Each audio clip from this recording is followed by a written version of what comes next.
Dumaong kanina sa Maynila ang isang tinatawag na peace boat at bago bumalik sa Japan ang barko ay pinabangunan muna yon ng mga donasyon para sa mga biktima ng lindol at tsunami doon sa Japan. Nakatutok si Lia Manyala.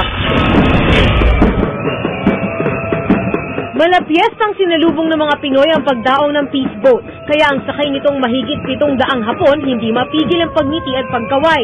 Nice city and very clean and people welcome is Nice, very nice.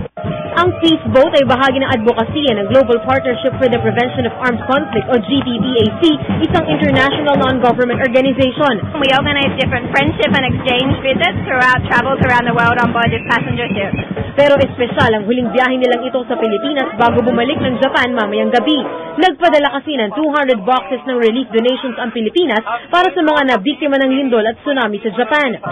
Ibang klaseng pabaon naman ang personal na iniabot ng mag-inang Belleza. 1,000 origami paper cranes na pinaghirapan nilang gawin mula pa noong March 15. Sa tulong ng kanilang mga kaibigan, pinilit nila itong matapos para sa pagdating ng barko. Ang kasi, significance ng 1,000, the Japanese believe that if we hold 1,000 cranes, a wish will come true. We hope that this generation will not have to see a disaster of such massive scale, no? But we also don't want them to forget kasi yung lesson of the quake. Dahil hindi makapag-Ingles ang mga dumating na Hapon, sapat na ang mga ngiti nilang nagpaabot ng kanilang pasasalamat. Lia Manyalak, Nakatutok, 24 Oras.